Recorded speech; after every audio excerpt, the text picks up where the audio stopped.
Kalau saya dituduh sebagai pencetus teroris ataupun memberi semangat teroris, begitu juga saya dituduh sebagai JI dan sebagainya.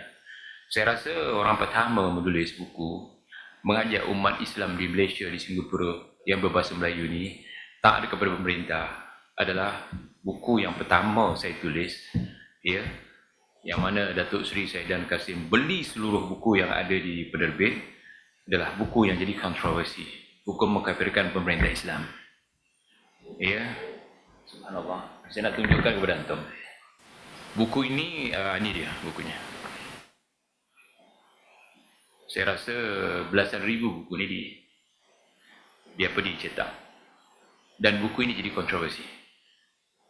Saya melarang umat Islam menjatuhkan pemerintah. Saya melarang umat Islam menjadi teroris. Saya melarang umat Islam menjadi anggota JI. Dan di sini saya menulis supaya jangan jadi teroris ataupun jadi khawarij.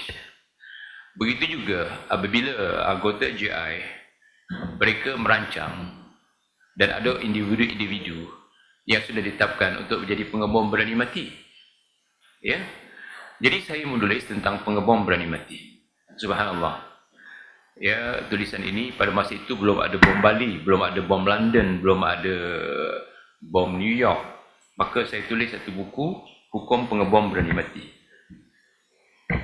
Jadi kalau saya dikatakan teroris, saya dikatakan pencetus pengebom berani mati dan sebagainya sebab saya dituduh seperti itu. Dalam buku ini, saya mengatakan bahawa pengebom berani mati adalah mati bagi bunuh diri. Saya membantah fatwa Qaradawi dan beberapa orang-orang yang pro kepada pengebom berani mati. Maka saya katakan di sini bahawa pengebom berani mati, suicide bombing ataupun bom jihad kepada mereka, hukumnya haram. Dan matinya adalah mati bunuh diri. Saya tulis ni. Kemudian apabila saya memperkatakan banyak tentang pemerintah, supaya taat kepada pemerintah, saya dibantah habis-habisan. Maka saya menulis satu buku, Sikap Ahli Sunnah wal Jamaah terhadap pemerintah. Saya mengajak, antaranya saya terbitkan ini di Malaysia dan saya menulis masa itu saya sudah di Malaysia. Saya mengajak seluruh umat Islam di Malaysia supaya taat kepada pemerintah. Jangan jadi teroris. Jangan jadi irhabi. Jangan jadi khawarij. Dan begitu juga, bila saya sering dituduh sebagai khawarij dan sebagainya kerana tidak bergabung dengan satu parti Islam, minta maaf saya sebut ni, maka saya dituduh khawarij. Maka saya tulis buku khawarij.